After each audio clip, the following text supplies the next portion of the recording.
is another little request video. The same person who requested I did top 5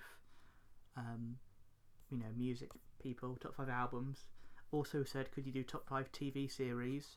So once again, it's not really like, oh, these are mine 1, 2, 3, 4, 5. I've just thought of 5 TV series that I really love, really enjoy, that I think people should check out. I mean, they're all comedy on this thing, they're all comedy TV series. I mean, I don't know if anyone will be surprised by that, but yeah, here we go. So the first one that came to mind was The Fresh Prince of Bel-Air. This came to mind because it was probably the first sitcom that I really loved as a kid. Like, it would have been on when I was about 6, 7, 8, and I probably watched it when I was about 7 or 8, so maybe I didn't get all the nuances of what was happening, or you don't realise some of the deeper stuff that's in the episodes, but I knew it was funny, and I knew Will Smith was bloody hilarious, and maybe that might be like a very early sort of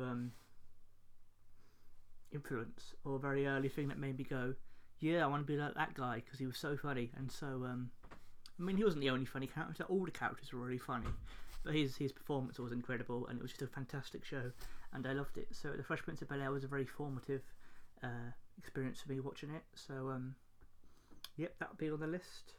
Number 2 would probably be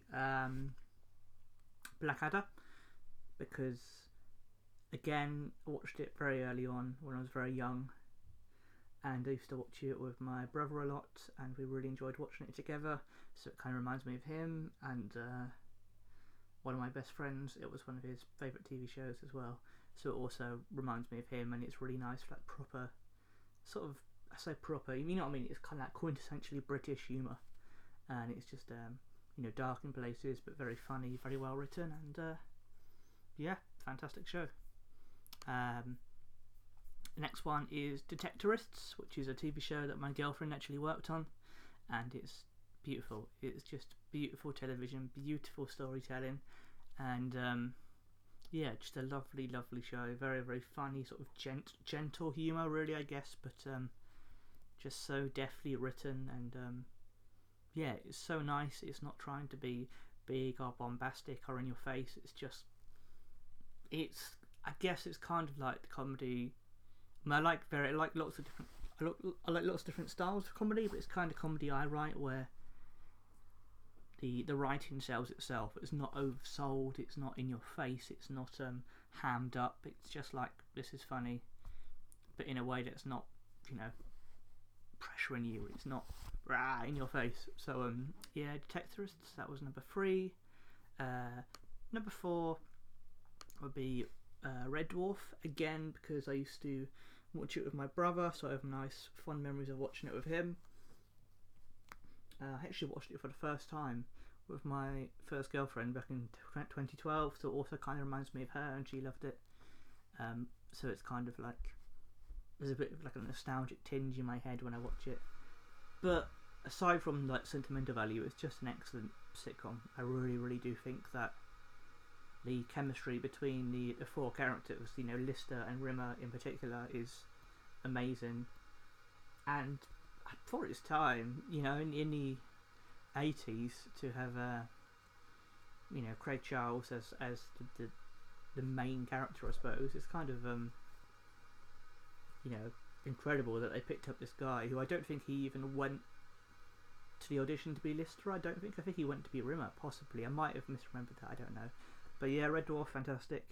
And number 5 is one that I've watched on Netflix recently called Grace and Frankie, which my girlfriend introduced me to. It's a sitcom about 2 women in their 70s who their husbands leave them for each other, and it's kind of how they deal with that, and how they discover their newfound life at the age of 70. And it's quite beautiful in lots of ways, and it's very sweet and properly funny as well. And the lead actors, they are both wonderful, especially Frankie. I love her to bits. So yeah, they're my top 5. Again, it's very much very listy, I'm aware of this, but I'm kind of thinking, okay, you asked me my top 5, and I could speak about each one for 10 minutes, but then that's not really going to, well, maybe it will, but I don't think that will make a difference regarding whether anyone watches this and then goes to watch them. I've just said these are my top 5. If you've not seen any of them, maybe you'll go, okay, I'll check that out, or maybe you'll look them up, who knows. But yeah, if you have any fond memories of any of them, do let me know, and I'll see you again tomorrow.